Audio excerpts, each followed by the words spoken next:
धन्नो के गांव का सरपंच गांव में किसी को भी गहने रुपए के साथ देखता तो उसे धमकाकर छीन लेता है। एक दिन वो धन्नो की बीवी के भी गहने छीन लेता है तो रात को धन्नो उसके घर गहने चुराने पहुंच जाता है। जहां सरपंच के घर से गहने चुराकर भागते कुछ लुटेरे के हाथ में अपनी बीवी के गहने देख धन्नो उनका पीछा करता हुआ उनकी गुफा में पहुंच जाता है और चुपचाप अपनी बीवी के गहने लेकर भागना ही चाहता है कि वे देख लेते हैं। धन्नो बीवी के गहने फेंककर अपनी जान बचाकर भागता हुआ एक साधु के आश्रम में घुसकर वहां पड़ा एक कंबल ओढ़कर वो अंधेरे में छुपकर अपनी जान बचाता है। कुछ देर बाद साधु आकर उससे पूछता है। उसकी आप बीती सुनकर साधु सरप्राइज हो जाता है। अरे कमाल है, बीवी के गहने के लिए तुम अपनी जान पर खेल गए। मेरी बीवी जान से बढ़कर है बाबा, पर इतनी मेहनत करने के बाद भी मैं अपनी मुन्नी को गहने नहीं दे पाऊंगा। अब दोबारा वहाँ जा भी नहीं सकता। अब की बार तो बच गया, आगे नहीं बच पाऊंगा। बच जाओगे। जिस कालीन ने तुम्हें अभी बचाया है वो ही तुम्हें आगे भी बचाएगा। कालीन बचाएगा? पर कैसे बाबा? देखो, हम तपस्वी ऊंची ऊंची पहाड़ी पर जाकर एकांत में ध्यान करते हैं। ऊंची पहाड़ी पर जाने के लिए मैंने अपनी तपस्या से ये उड़ने वाला कालीन पैदा किया है। तुम इस कालीन पर सवार होकर अपनी बीवी के गहने लेकर उड़ते हुए गांव पहुंच सकते हो। वो लुटेरे तुम्हें छू भी नहीं पाएंगे। सच साधु महाराज? तो क्या मेरी मुन्नी को गहने मिल जाएंगे? हाँ, तुम इस कालीन पर सवार होकर कहो, ए मेरे कालीन उड़ जा। हे कालीन उड़ जा। अरे हाँ साधु महाराज, ये तो उड़ रहा है। जाओ अपना काम करो, मुझे जरूरत लगेगी तो ये कालीन अपने आप मेरे पास आ जाएगा। हे कालीन, मुझे उस गुफा में ले चल। मैं मेरी मुन्नी के गहने वापस लेना चाहता हूँ। ओह, ये गहरी नींद में सो रहे हैं। मुझे मेरी मुन्नी के गहने ले लेने चाहिए। अरे ये तो हमारी तिवारी काकी के गहने हैं, इसे भी ले चलता हूँ। काकी खुश हो जाएगी। बेचारी कितनी रोई थी जब सरपंच ने उससे ये छीन लिए थे। बाकी भी मेरे ही गांव वालों के गहने हैं, क्यों ना सब ले चलूं? अरे ये तो वही आदमी है, पकड़ो इसे। सरदार, ये कुदरत का कौन सा करिश्मा था? रो मत बहू, धन्नू बेटा को सरपंच और उसके आदमी कुछ नहीं किए होंगे, वो आता ही होगा। मैंने पहले ही उन्हें कहा था पर वो नहीं माने। मुझे तो लगता है सरपंच और उसके आदमियों ने हे ऊपर वाले, मेरे पति की रक्षा करना। अरे वो देखो काकी। अरे ये तो हमारा धन्नू है। ये उड़ कैसे रहा है? धन्नू! तिवारी काकी, मैं आपको ही याद कर रहा था।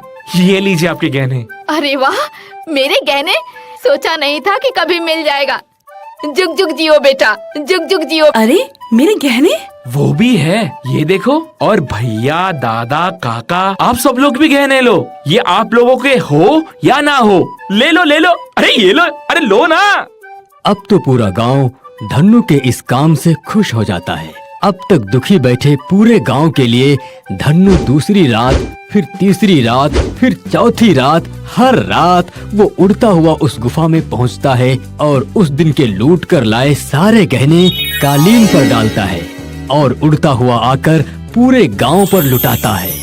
अब तो पूरा गांव गहने पहनकर घूमने लगता है। सरपंच को पता चलता है तो हमेशा की तरह उनके गहने उतारने वाला आता है। उतारो गहने उतारो, औकात दो कौड़ी की नहीं, गहने हजारों के, लाओ इधर। नहीं नहीं, हम नहीं देंगे। नहीं देंगे तो हम तुझे देंगे, 2 लाठी और 2 लात। लात नहीं, हाथ। गहने की तरह तुम्हें भी लुटा दूंगा सरपंच, छोड़ो। अरे नहीं नहीं, मुझे मत छोड़ना, मुझे मत छोड़ना, तुम्हारे हाथ जोड़ता हूँ, पाँव पड़ता हूँ। तो आइंदा से गांव वालों के गहने पैसे लूटोगे? अरे अरे नहीं लूटूंगा, नहीं लूटूंगा, उल्टा जरूरत पड़ी तो उन्हें और दूंगा। ठीक है, आज माफ कर देता हूँ।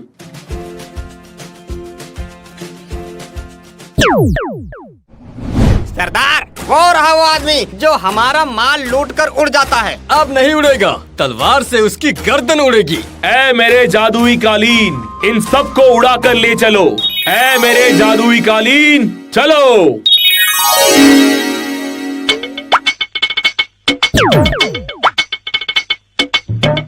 अरे पागल हो गया है क्या लड़के? गिर जाएंगे। हाँ, हमें छोड़ दो। अरे जो कहोगे करेंगे, छोड़ दो हमें। हाँ। वैसे भी अब तुम अपनी मर्जी का नहीं करोगे। ये लो, तुम्हें छोड़ने की जगह आ गई। जाओ, तुम्हारी असली जगह गुफा नहीं, ये है। वाह धन्नू बेटे, 20 सालों से जिन लुटेरों की तलाश थी, तुमने आज उसे पकड़वा ही दिया। हाँ थानेदार साहेब, कितने ही सालों तक पापी बचते रहे, एक दिन उसका अंत तो होना ही था। वो हो गया, चलता हूँ।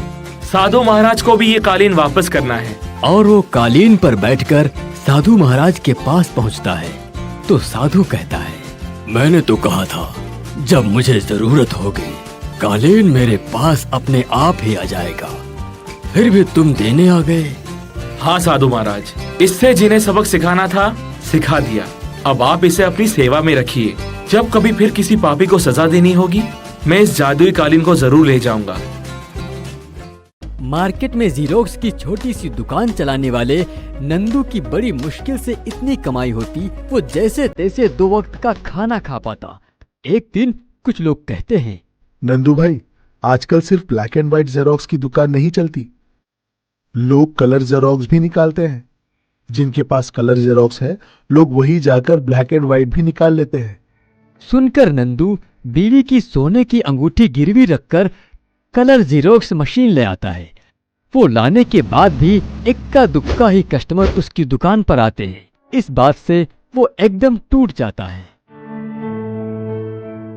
लीना, बहुत दुख हो रहा है मुझे। कलर जेरोक्स मशीन लाने के बाद भी हमारी वही हालत है। तुम्हारी सोने की अंगूठी भी गिरवी रख दी, उसका भी ब्याज दे रहा हूँ, वो अलग। कोई बात नहीं, सब्र करो। तुम ही तो कहते हो धंधा जमने में टाइम लगता है। हाँ, पर कितना टाइम? अब तो टूटता जा रहा हूं मैं। ऐसे में एक दिन उसकी दुकान पर एक कस्टमर सरकारी स्टाम्प पेपर का कलर जीरोक्स निकलवाने आता है। वाह, तुम्हारे यहाँ का कलर जेरोक्स तो एकदम क्लीन है। इसमें ओरिजिनल कौन सा है और जेरोक्स कौन सा, समझ में ही नहीं आता।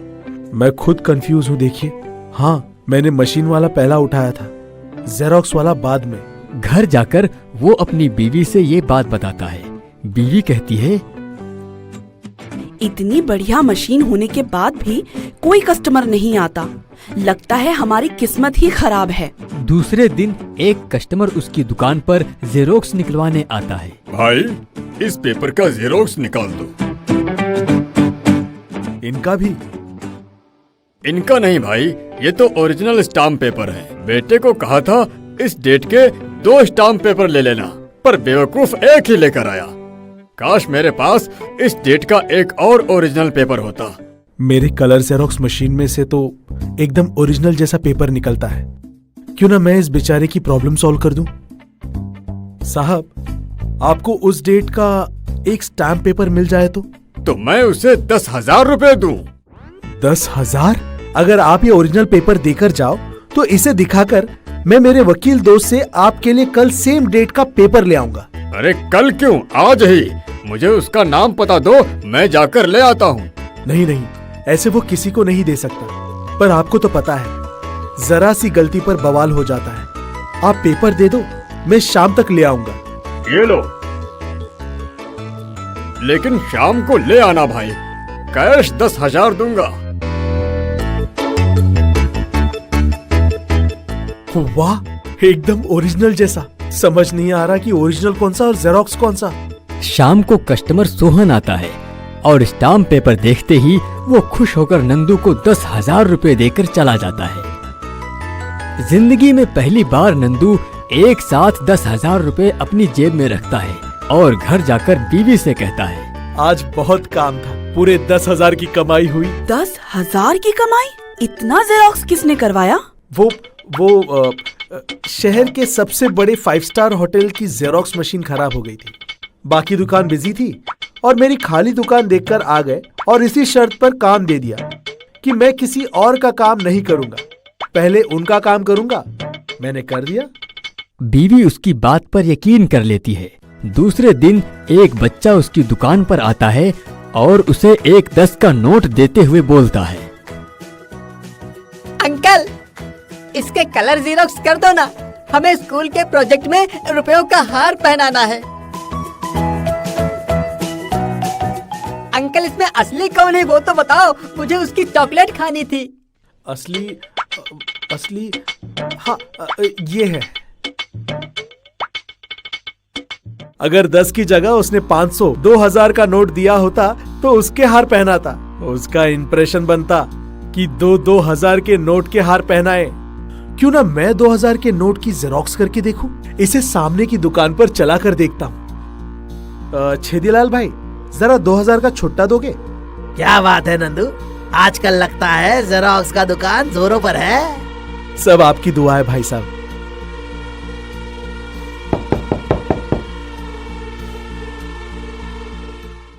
भाई साहब, क्या आपके वकील दोस्त से इस डेट का भी स्टाम्प पेपर मंगा सकते हो? अगर मंगा दोगे तो 15,000 रुपए दूंगा। मेरा 50 लाख का काम हो जाएगा। सुनकर नंदू के मन में लालच आ जाता है और वो कहता है, भाई साहब, वकील साहब गुस्सा हो रहे थे कि अब की बार 10,000 में दे रहा हूँ। आगे से अमाउंट के हिसाब से पैसे चार्ज करूंगा। आपके 50 लाख का काम होगा तो पैसे भी उस हिसाब से वो लेंगे। ठीक है, पेपर लाकर दो, 1 लाख रुपए दूंगा।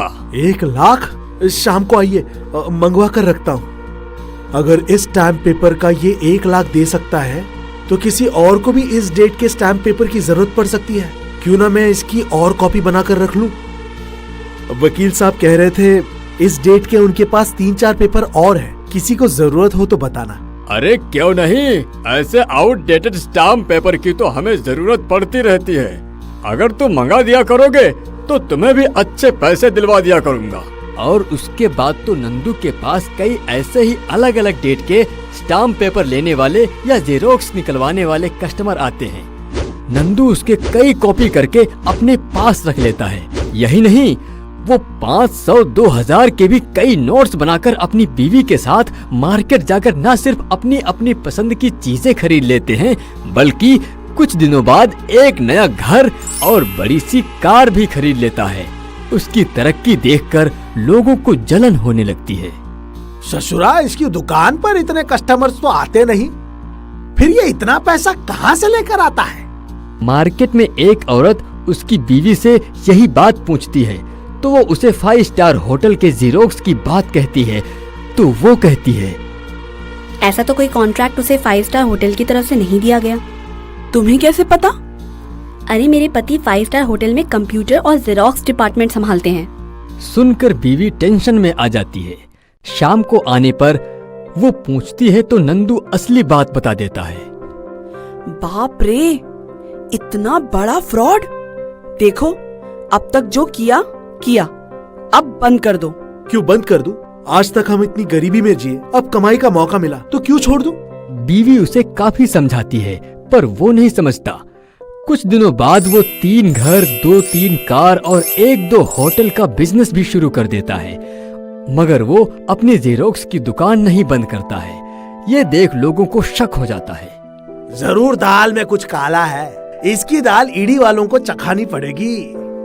और छेदीलाल चुपचाप ईडी को फोन कर देता है।